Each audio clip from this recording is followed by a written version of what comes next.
H-Town, what it do? My name's Nick Stevenson. I'm Scara. Welcome to Texans Bloodline, episode number 6. First thing I want to do is thank everybody who's been tuning into the Texans Bloodline. The channel is growing already. Scara, excuse me. I have to thank you because you're a big part of that. Your presence. This show has been really refreshing, and I think it's starting to reverberate with people who are Houston Texans fans. So that's why I'm really excited about this episode, because we kind of get to blend my world with your world. How excited are you to be giving grades on the Houston Texans through 6 weeks of the NFL season? I'm expecting A through F, or I don't know if that's still how teachers grade these days.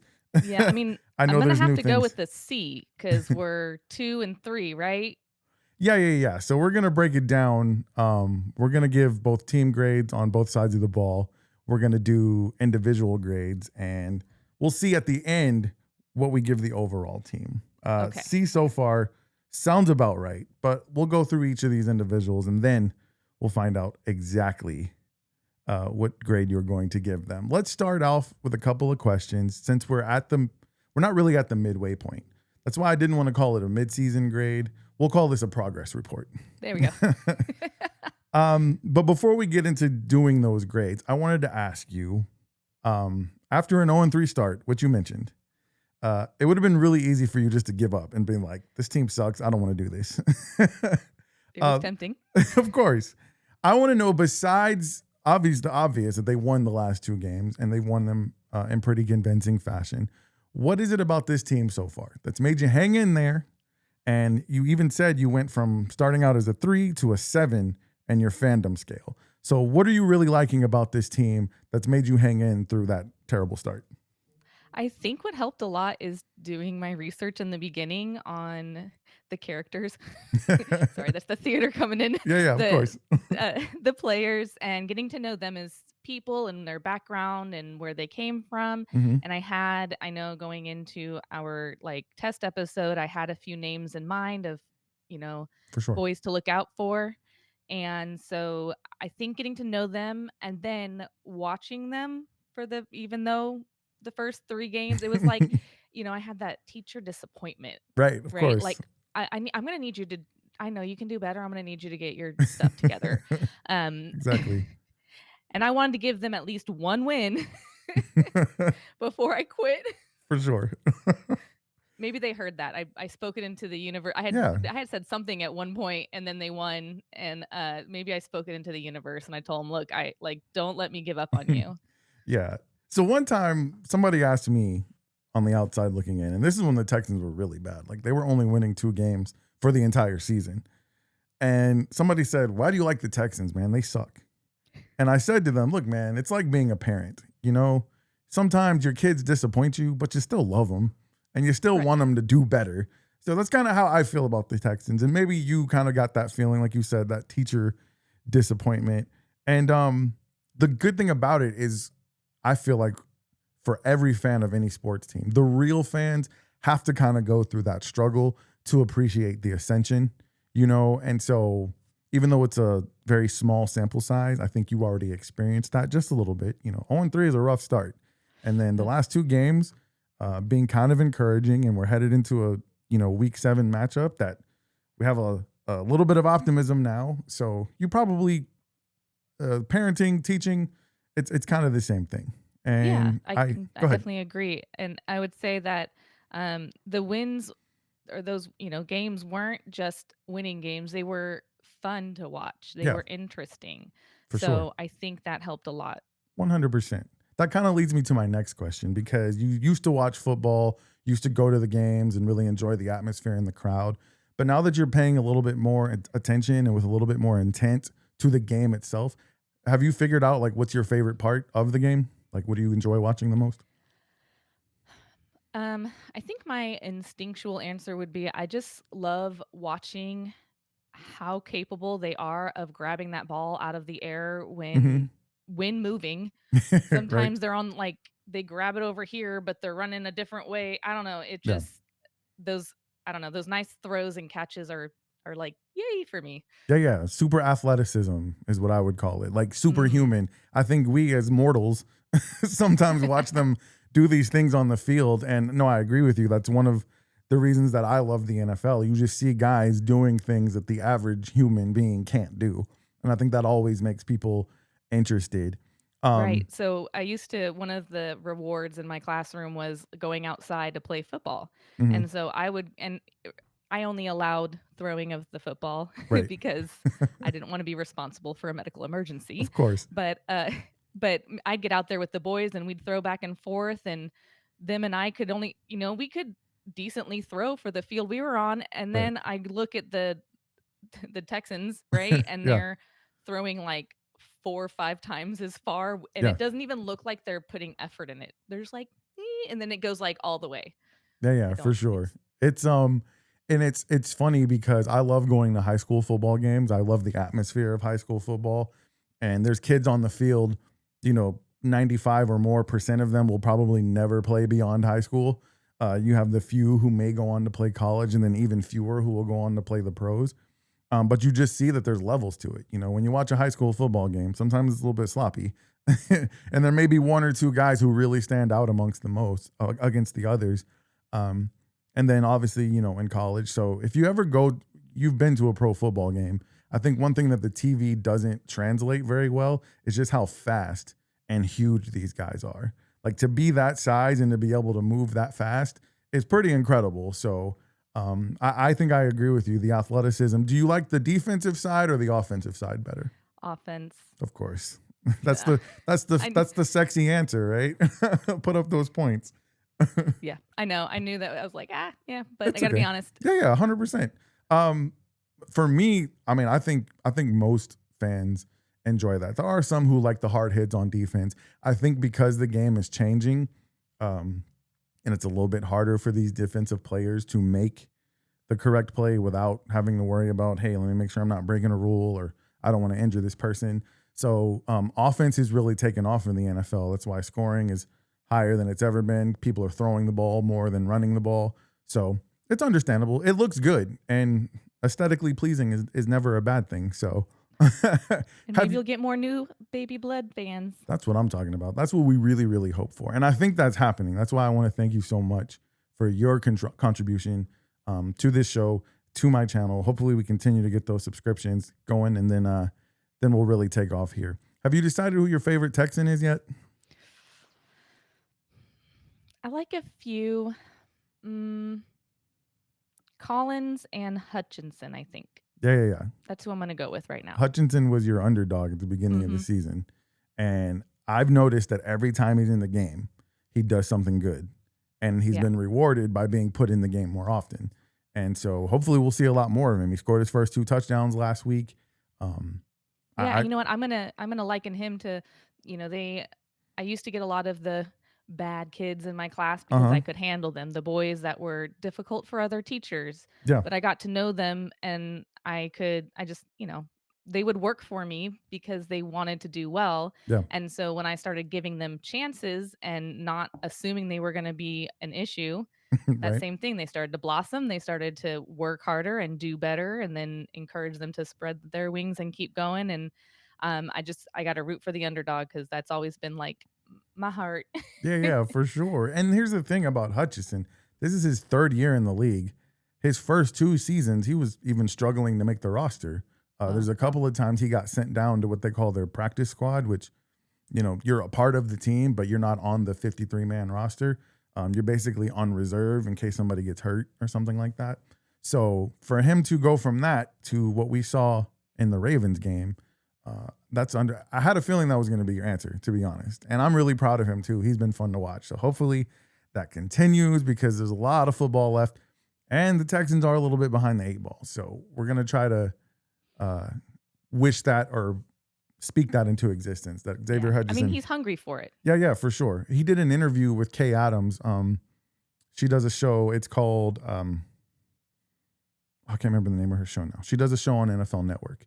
And he did an interview and he was talking about, how it was a struggle. There was times he wanted to give up, but he just kept focused and kept working hard. And, he's got several of his teammates from college who are on the team now too. So that's helped, I think, being around people that he knows and he's comfortable with. So he's easy to root for. And I think that's the perfect pick if you were to say that that's your favorite Texan for sure.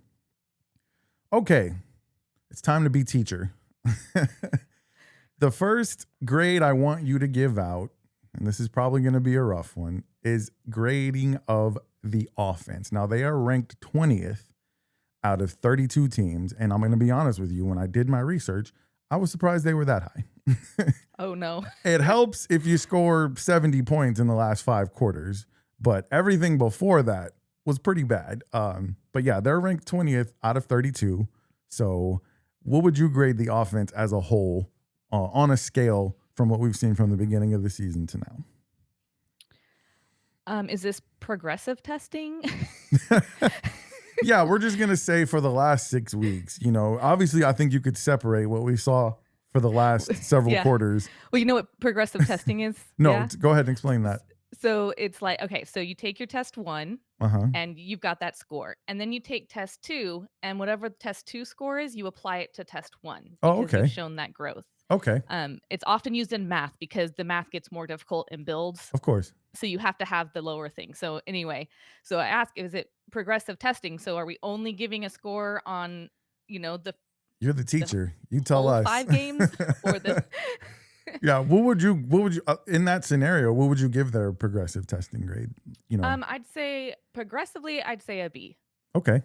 As a whole, more like a C. Right. Of course. So they were probably pushing a D for the first, several games. I didn't think That's they generous. were that bad. Again, I was new, so I didn't know, but it didn't look like there were a lot of lower scoring games, right? Yes, Like that's even true. though the other team won, the defense kept them from scoring. So isn't that a show of strength? Yeah, for sure. I think the defense definitely did their part, and that's why, I'm assuming they're going to have a pretty decent grade. But just strictly on the offensive part, it wasn't good. I got confused. I'm sorry. No, it's okay. I mean, I was in my head I was thinking defense grade. No. I'm sorry. We're doing offense first. Okay, offense first. Yeah. But I think my grade still applies because this last game I with my new knowledge was I would say an A because they felt coherent. They felt with it and together. And like we talked about it, how they just clicked and they finally got that chance to work together enough to click. Yeah. So progressive testing, they would be probably a solid B. I like that. I would tend to agree with you. That's how good the last 5 quarters were. Now, we also have to grade that on a scale, right? Because the competition they were facing in those 5 quarters wasn't good. Both of those teams combined, I believe, are 2-12 or 2-11, because one of them had a bye week already. So when you grade on the scale, it's like, okay, but you did what we talked about in our last episode. They did what they were supposed to do, right? They beat the bad team really I'm going to bad. stick with my B because even if it's on a scale, it's that summer slide, right? Where you lose some of your skills and beginning of the year, you got to revamp it and relearn and get back up there. So you're doing the easier stuff at the beginning of the year. I'm with it. I'm going to say my B stands. Okay. We're going to give the offense a B. Let me mark that down. Alrighty. The defense is ranked 4th out of 32 teams. They have only given up 61 points all season. That is the least of any team in the entire NFL. So what would you give them as a grade as a whole? Okay, so that's why I was confused when you first said they were 20 out of 30. Yeah. So I'm like, oh, okay. Yeah, no, I thought they that's were the doing offense. well. I thought the offense was actually going to be lower than 20, to be honest with you. So I was surprised. But no, the defense is 4th out of 32 teams. Yeah, that makes sense to me. So, okay. Yeah, obviously they got an A. They're in that for sure. top little bit of the class. For sure. I would give them an A+ if we go back to the game against the Buccaneers where they had a chance to end it and they let them go down and score a touchdown with like 90 seconds to go. Yeah. In their defense, I don't know if you've been watching any other football, but Baker Mayfield, we talked about him before that game, how he's kind of another one of those underdogs, doubted, and he plays with a chip on his shoulder. He's probably, through 6 weeks, the MVP of the league right now. So in the Texans' defense, they went up against a guy, who's torching everybody right now. So maybe sometimes you just run into what they call an immovable force. Baker Mayfield seems to be that right now. He played another great game this weekend.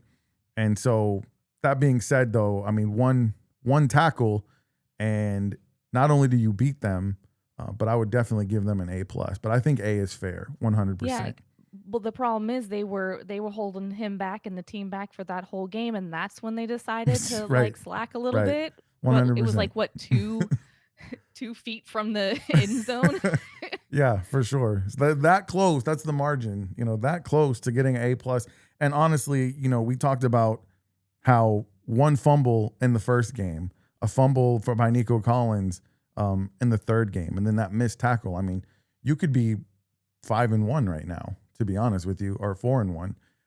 So that's just the margins. And that's, when a teacher's grading you, though, they have to pay attention to all of the nuances. And I think an A is fair for them 100%. They're close to an A+.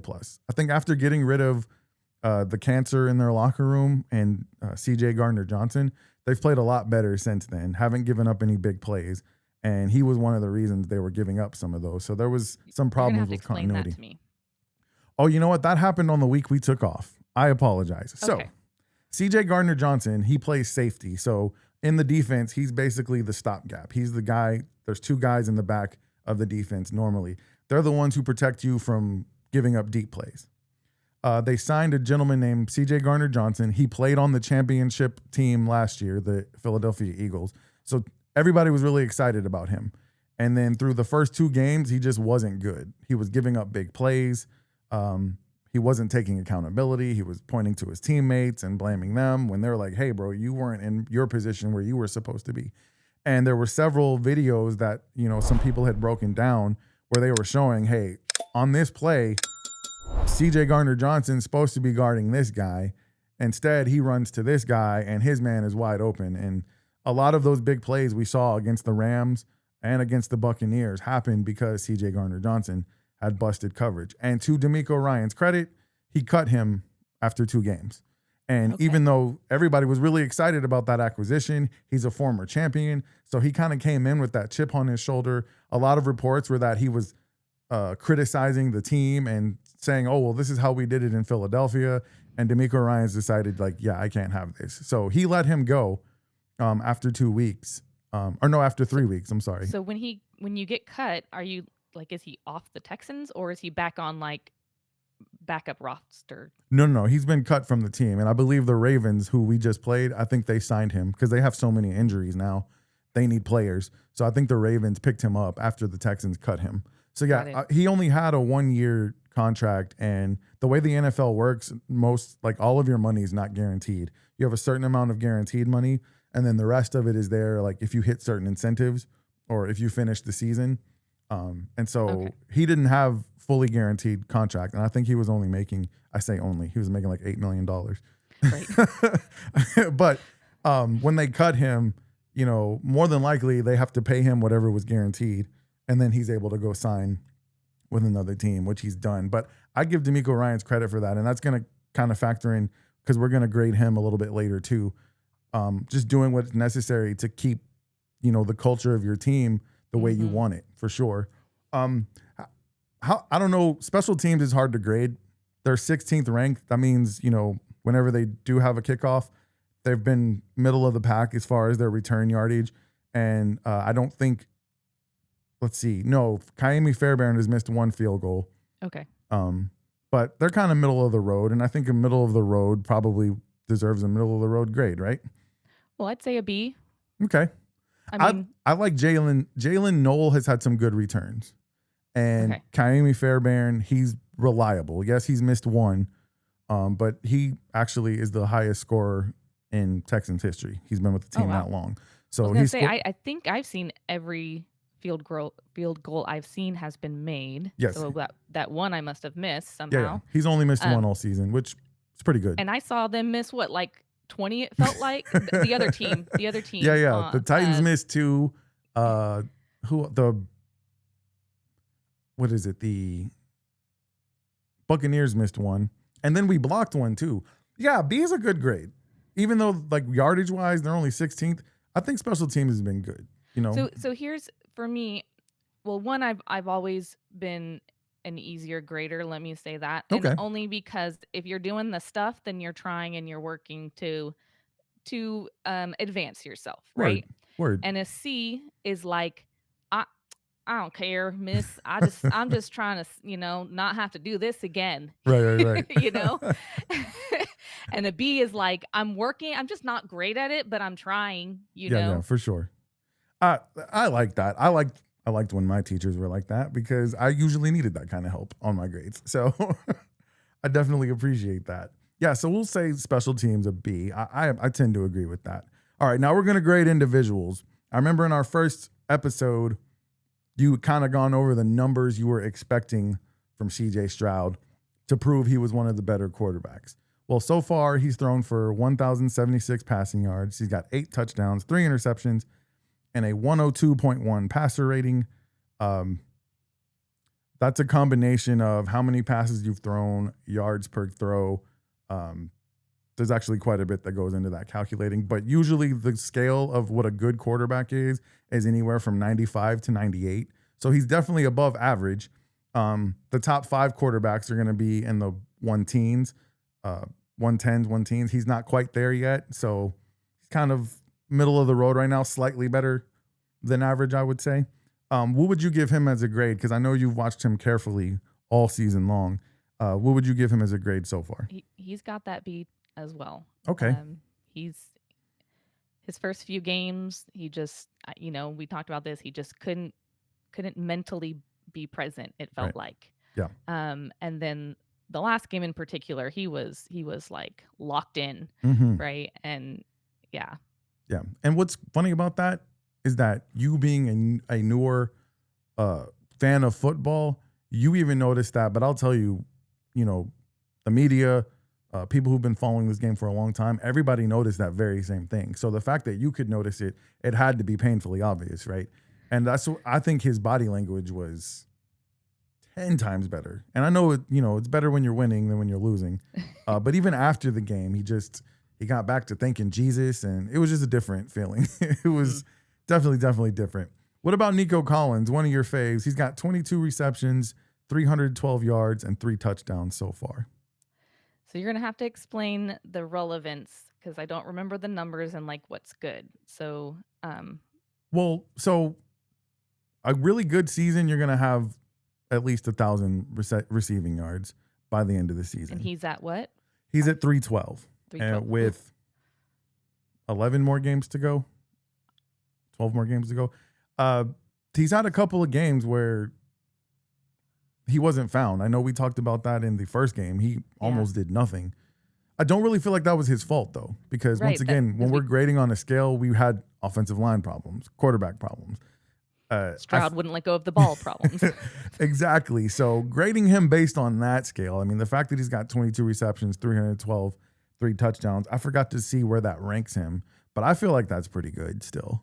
I'd say another solid B. Okay. Sounds like that's where we're living right now. Because we're living in the B's. Because when he did play, he was pretty awesome. Like when he got that ball, he had some really awesome plays. Yeah, I think what's getting us in that range is just how awesome the last 2 games were. Because before that, these grades would probably be a whole lot lower. But this would be a different conversation 2 weeks ago. 100%. Let's talk about Will Anderson Jr. He's got 17 tackles, 3 tackles for loss. All 3 of those are sacks. He hasn't forced any fumbles yet, but I feel like he's just always in the quarterback's face. And I would say that about him and Danielle Hunter. I've liked him, and I do feel like I've again, I don't know well enough his position, but he pops out at you, right? Yeah, he does. You notice him. Yeah, I'd say he's got a nice butt too. So he was the very first booty of the week, if I'm not mistaken. Yeah. So I give him an A. Absolutely. I agree with you on that one. Derek Stingley Jr., 10 tackles, 1 interception, 4 passes defensed. That doesn't seem like a lot, but I'll tell you, they don't throw towards him because his guy's never open. So that's kind of why I feel like I was surprised. I thought he'd have more than 4 passes defended, but I think the reason that is, now he's gotten burned a couple of times. And the defense, once again, we were talking about, they had some miscommunications early. But what would you grade Derek Stingley Jr.? He got his first interception against the Titans. I don't know. I'm gonna throw this one to you. Okay. Student teacher. Based on those numbers, and like I said, kind of grading on a scale, I can't give him I'd give him like a B+. It's hard for me to give him an A because I have noticed that the one big play that the Ravens gave up when Zay Flowers caught the ball, fell down, got back up, and then ran and almost scored a touchdown. I understand he slipped, but that was his coverage. You know, that's part of the grading scale. Like, he had a chance to stop that play. He fell down, and there's been a couple of in the very first game of the season against the Rams, Puka Nacua got some catches on him. So I don't think he's been his A+ self yet. I don't even know if he's been his A self yet. I think that I would give him a B+ right now, but I feel like as the defense continues to get stronger, once they got rid of CJ Gardner-Johnson, I think we're going to see that grade go up by the time we do this again at the end of the season. Awesome. All right. So overall for this team, the very top of the leaderboard is DeMeco Ryans. They have a 2-3 record. Once again, 20th ranked offense, 4th ranked defense. They're 3rd in the AFC South. What would you give the head coach grade?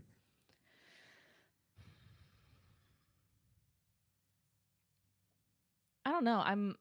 I'm between that A and B, I think, because having the foresight to say, hey, this kid needs to get off this team, and making that really hard decision, especially considering the background you told me with where he's coming from, the way that he was thought of. I don't know, maybe I'm going to go with an A because he recognized he's the offense coordinator. No. So he's a defensive minded coach. He used to be a defensive coordinator. That's right. That's what you're saying. But he has to work on offense. Right. He's in charge of everything. The whole operation falls under him. So, well, no, what I mean, so for his personal growth, he needs to work on his offense. Yeah, for sure, for sure. Yeah, no, I actually think he's shown that. So I'm going to give him an A because the offense has grown exponentially from the beginning. Yes, 100. So, he's been a good leader, it seems like. I agree with you 100%. To start off 0-3, this thing could have fallen apart. Every time DeMeco Ryans got in front of a camera, he spoke to the media. He was calm. He was collected. He was positive. No matter how difficult the question was, he didn't freak out at any reporters. He just had this demeanor, the same demeanor that he always has, win or lose. And, we brought up him getting rid of CJ Gardner-Johnson. There were some other moves. So he decided, as long as he's been a head coach, he used to call the defensive plays. So while the defense was on the field, he would be calling the plays out.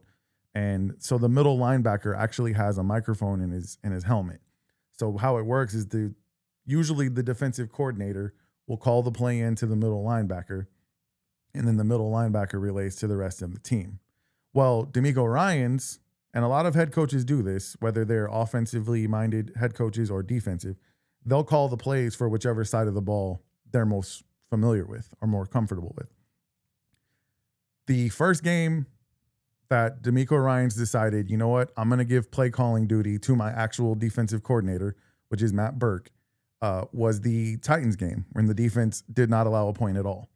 And from that moment on, he's decided, okay, you call defensive plays. I'm going to focus on the whole operation as a whole. And ever since he's made that move, so far, it's only 2 games, but the Texans are undefeated and they've looked really awesome, more coordinated on both sides of the ball.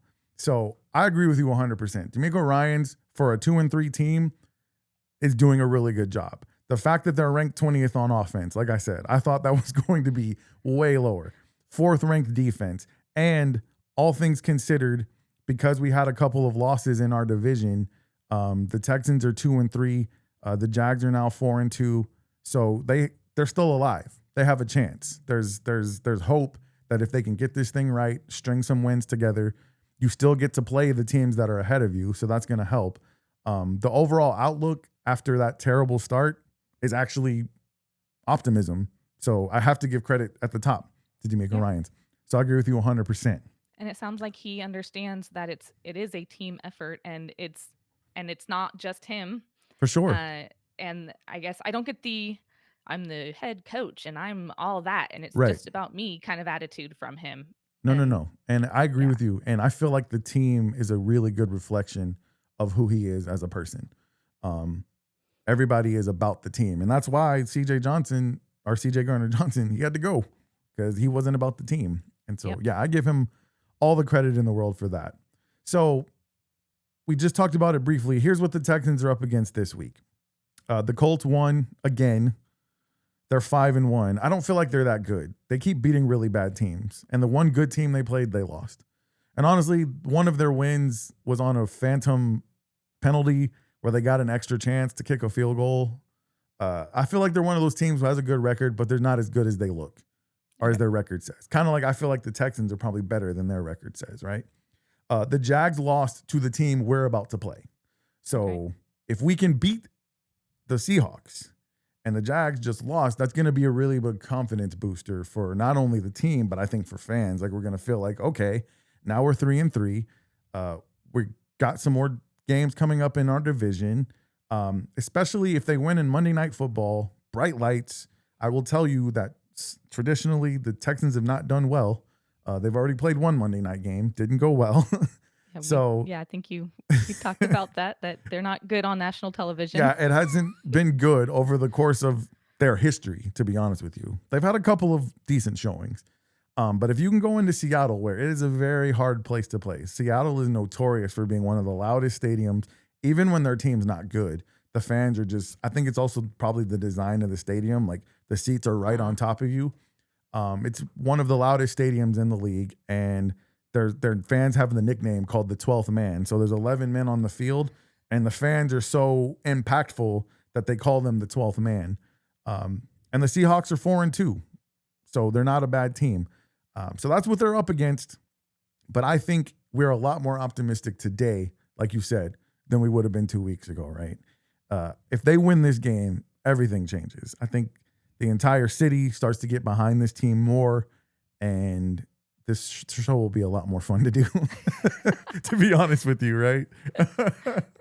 So after we go through all of those, offense, defense, special teams, individual grades, you started out by saying you were going to give them a C. What do you think your team grade is now? I think it's actually a B, because they got a lot of, when you break down the pieces. Yeah. The individual assignments. Probably a low B, but a B. Yeah, for sure. I think there's this saying. It's, I think it was, I can't remember which coach came up with it. Basically, he said, you are what your record says you are. Most of the time, that's true. But like you said, after everything we've broken down, 2-3, it just feels, it's a different feeling, 2-3. If they were getting blown out in these games, or if, the last two games, they barely squeaked by, they were winning, but they were still looking terrible on offense, we would probably be giving them that C-. But I think just the optimism of them kind of feeling like they figured things out. And you brought up a great point in our last show that, not having the time to play together in the preseason, everything being so new, it kind of makes sense that it took them a while to get their legs under them. And those first three games, they were not, I think I said this earlier, it's not like the other team got 50 points and we got 3. It was low scores. Yes. Yeah. I think their first 3 games, they lost by a total point spread of like 5, because they had a 1-point game, a 5-point game. Yeah, it was very, very few. One touchdown. So, really. Yeah. That's the margins in the NFL. So I feel like that all of that information gives us a lot of reason to be optimistic about the team going forward and about the prospect of continuing to do this show. Scara, this was really fun. I hope you had fun. I hope you got a little bit of practice for giving grades as a teacher. If anybody's watching this show for the first time, Scara by trade is a teacher. I believe you're in school right now to continue to further your teaching credentials. Go ahead and shout out your other. What's that? Oh, let's get that correct. I can edit it out. I actually left teaching to go to nursing school. You left teaching to go to nursing school. Yes, okay. But I do still do some educational stuff, some mentorship, and go into classrooms, and I do some teaching education stuff as well as my podcast, Bad Teacher Tales, where teachers get to write in, or educators, anyone on a school campus, any level, any grade, any subject, write in, tell me some of their interesting stories that they don't want their name attached to, and I tell them anonymously, and we comment on the state of education in this great society we're in currently.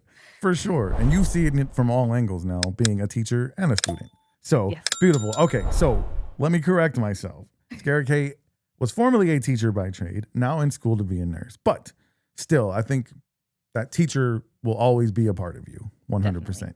So I appreciate you, doing this. Like I said, I felt like it was a good blend of what you do and what I do.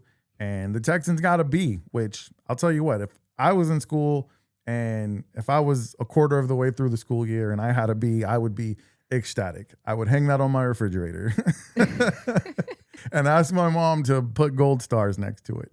So thank you guys so much for joining us for Texans Bloodline. Please continue to join the show. Subscribe to the Houston Sports State of the Union podcast YouTube channel. Make sure you put Texan Bloodline on your favorites list. That way you don't miss a thing. Hit those notification bells, and every time we post a video, you'll be notified. And I'm really looking forward to continuing to do this. Follow our socials. You can find Scara at Scara Kay on Facebook and at Bad Teacher Tales on Instagram. And you can find me, Houston Sports State of the Union. I will leave my link tree in the description so you can find all of my socials everywhere you can consume the content. And I'm looking so forward to doing this show after what's hopefully going to be a win in Seattle. Did you have anything you wanted to add before we get out of here, Scara? No, I just hope that you come and learn with me. Yes, please. Yes, we're having so much fun doing this. So we will see you guys next week. In the meantime, stay 10 toes down for the H. We love you, and good night.